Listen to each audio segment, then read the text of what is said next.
What a difference a week can make in the bizarre world of football. Just 8 days ago, Sheffield Wednesday recorded the sweetest of all victories over their nearest rivals in the Steel City derby. It seemed to signal a stay of execution for embattled manager Gary Megson after a poor run of results. But then, on Wednesday evening, this happened. Breaking news from Hillsborough. Gary Megson's gone from Sheffield Wednesday. My word, can you believe that? To most Wednesday fans, the timing of the announcement was the biggest surprise, given the Derby Day victory just a few days before. A bit shocked, didn't expect it. My mates texted me and said we all thought it was a joke, and then it was just on radio and obviously on text and everything. He must be the only manager in history to be sacked after winning the local rivals and moving into third table. I just don't see why they've done it, really. I think everybody's aghast with the timing of the sacking, but I think a lot of people were a bit uneasy with the style of football that Megson played. It's the wrong time of year to do it. We're third. What more do you have to do? There's a lot of Wednesday fans. There's only 2 games a year against Sheffield United. We've drawn one, won one.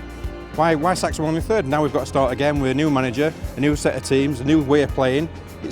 There's only 13 games left. There's not enough time. Dave Jones was swiftly appointed as Megson's replacement to cap one of the weirder Wednesday weeks. But the news of another sacking shouldn't come as much surprise. Incredibly, 9 managers at the 11 Football League clubs in our region have been sacked or have left their post in the last 12 months. John Sheridan at Chesterfield is the only one to survive from this time last year. Dave Jones begins his reign as manager of Sheffield Wednesday at Rochdale this afternoon after signing a 3.5-year contract. But recent history demonstrates that if success doesn't come quickly, there could be another man in the Hillsborough dugout long before 2015. So just why are managers nowadays given so little time to turn a club around? We live in a disposable society now. You know, if you don't like something, you get rid of it. And you get rid of it quickly, whether it's a wife or a football manager or whatever. Pathetic. And I think you do need to stick with a manager as long as the players are playing and motivated to be with him. As long as there's a good relationship with the board and a good relationship with the fans, why would you do it? With the staggeringly high rate of turnover in football management, is the game merely reflecting the way modern-day society demands instant results?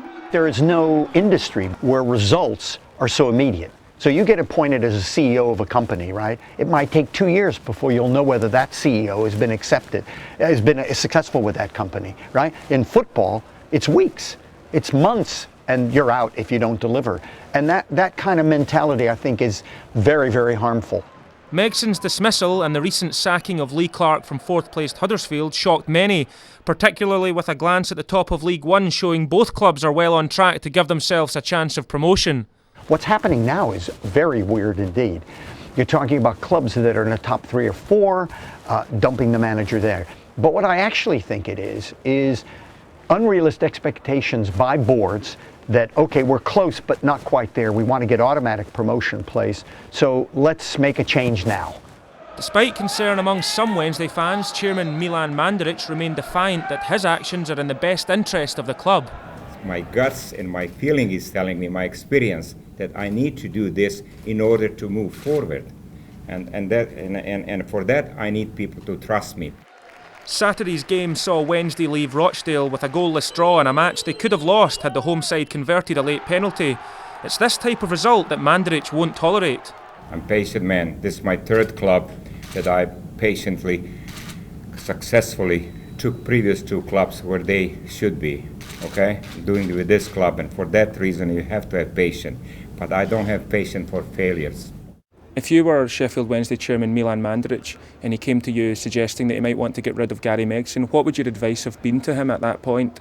If his explanation would have been, well, we're 3rd, but we have to win the next 7 or 8 games in order to get automatic promotion, and I think if we bring in somebody else, we will win those games on the basis of just change itself, I'd say don't do it. Concilio et animus dons the traditional Wednesday badge, the Latin phrase for wisdom and courage. Mandaric has certainly shown courage with the removal of Megson this week, but only time will tell if it proves to be a wise decision.